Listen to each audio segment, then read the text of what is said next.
بسم اللہ الرحمن الرحیم۔ السلام علیکم ناظرین، آج کی ویڈیو میں ہم بات کریں گے عصائے موسیٰ کے 3 معجزات کی جن کا ذکر قرآن مجید میں ہے۔ عصائے موسیٰ پر ہم ایک تفصیلی ویڈیو بنا چکے ہیں جس کا لنک نیچے ڈسکرپشن میں موجود ہے کہ یہ لاٹھی کہاں سے آئی، کس لکڑی سے بنی تھی، موسیٰ علیہ السلام تک کیسے پہنچی، وغیرہ وغیرہ۔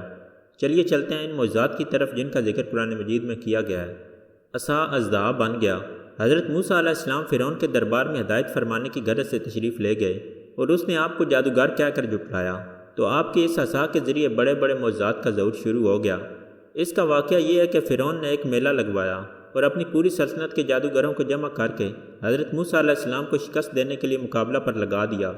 اور اس میلہ کے ازدحام میں جہاں لاکھوں انسانوں کا مجمع تھا، ایک طرف جادوگروں کا ہجوم اپنی جادوگری کا سامان لے کر جمع ہو گیا اور ان جادوگروں کی فوج کے مقابلے میں حضرت موسیٰ علیہ السلام تنہا ڈٹ گئے۔ جادوگروں نے فرعون کی عزت کی قسم کھا کر اپنے جادو کی لاٹھیوں اور رسیوں کو پھینکا، تو ایک دم وہ لاٹھیاں اور رسیاں سانپ باندھ کر پورے میدان میں ہر طرف پھنکاریں مار کر دوڑنے لگیں اور پورا مجمع خوف و ہراس میں بدحواس ہو کر ادھر ادھر بھاگنے لگا۔ اور فرعون اور اس کے تمام جادوگر اس کرتب کو دکھا کر اپنی فتح کے گھمنڈ اور غرور کے نشہ میں بدمست ہو گئے اور جوش شادمانی سے تالیاں بجا بجا کر اپنی مسرت کا اظہار کرنے لگے کہ اتنے میں ناگہاں حضرت موسیٰ علیہ السلام نے خدا کے حکم سے اپنی مقدس لاٹھی کو ان سانپوں کے ہجوم میں ڈال دیا، تو یہ لاٹھی ایک بہت بڑا اور ہیبتناک اژدہا بن کر جادوگروں کے تمام سانپوں کو نگل گیا۔ یہ معجزہ دیکھ کر تمام جادوگر اپنی شکست کا اعتراف کرتے ہوئے سجدہ میں گر پڑے اور بآواز بلند یہ اعلان کرنا شروع کر دیا، آمنا بربی ہارون و موسیٰ، یعنی ہم سب حضرت ہارون اور حضرت موسیٰ علیہ السلام کے رب پر ایمان لائے۔ چنانچہ قرآن مجید نے اس واقعہ کا ذکر کرتے ہوئے ارشاد فرمایا، بولے اے موسیٰ، یا تو تم ڈالو یا پہلے ہم ڈالیں۔ موسیٰ نے کہا بلکہ تم ہی ڈالو۔ جب ہی ان کی رسیاں اور لاٹھیاں ان کے جادو کے زور سے ان کے خیالوں میں دوڑتی معلوم ہوئیں، تو اپنے جی میں موسیٰ نے خوف پایا۔ ہم نے فرمایا ڈر نہیں، بے شک تو ہی غالب ہے، اور تو ڈال دے جو تیرے دائنے ہاتھ میں ہے، اور ان کی بناوٹوں کو نگل جائے گا جو بنا کر لائے ہیں۔ وہ تو جادوگر کا فریب ہے اور جادوگر کا بھلا نہیں ہوتا۔ تو سب جادوگر سجدے میں گرائے گئے، بولے ہم اس پر ایمان لائے جو ہارون اور موسیٰ کا رب ہے۔ دوسرا معجزہ عصا کی مار سے دریا کے پھٹ جانے کا ہے۔ حضرت موسیٰ علیہ السلام ایک مدت دراز تک فرعون کو ہدایت فرماتے رہے اور آیات و معجزات دکھاتے رہے، مگر اس نے حق کو قبول نہ کیا، بلکہ اور زیادہ اس کی شرارت و سرکشی بڑھتی رہی، اور بنی اسرائیل نے چونکہ اس کی خدائی کو تسلیم نہیں کیا، اس لیے اس نے ان مومنین کو بہت زیادہ ظلم و ستم کا نشانہ بنایا۔ اس دوران میں ایک دم حضرت موسیٰ علیہ السلام پر وحی اتری کہ آپ اپنی قوم بنی اسرائیل کو اپنے ساتھ لے کر رات میں مصر سے ہجرت کر جائیں۔ چنانچہ حضرت موسیٰ علیہ السلام بنی اسرائیل کو ہمراہ لے کر رات میں مصر سے روانہ ہو گئے۔ جب فرعون کو پتہ چلا تو وہ بھی اپنے لشکروں کو ساتھ لے کر بنی اسرائیل کی گرفتاری کے لیے چل پڑا۔ جب دونوں لشکر ایک دوسرے کے قریب ہو گئے تو بنی اسرائیل فرعون کے خوف سے چیخ پڑے کہ اب تو ہم فرعون کے ہاتھوں گرفتار ہو جائیں گے، اور بنی اسرائیل کی پوزیشن بہت نازک ہو گئی کیونکہ ان کے پیچھے فرعون کا خونخوار لشکر تھا اور آگے موجیں مارتا ہوا دریا تھا۔ اس پریشانی کے عالم میں حضرت موسیٰ علیہ السلام مطمئن تھے اور بنی اسرائیل کو تسلی دے رہے تھے۔ جب دریا کے پاس پہنچ گئے تو اللہ تعالیٰ نے حضرت موسیٰ علیہ السلام کو حکم فرمایا کہ تم اپنی لاٹھی دریا پر مار دو۔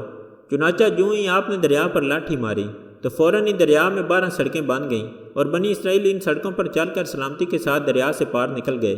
فرعون جب دریا کے قریب پہنچا اور اس نے دریا کی سڑکوں کو دیکھا تو وہ بھی اپنے لشکر کے ساتھ ان سڑکوں پر چل پڑا، مگر جب فرعون اور اس کا لشکر دریا کے بیچ میں پہنچا تو اچانک دریا موجیں مارنے لگا اور سب سڑکیں ختم ہو گئیں اور فرعون اپنے لشکر سمیت دریا میں غرق ہو گیا۔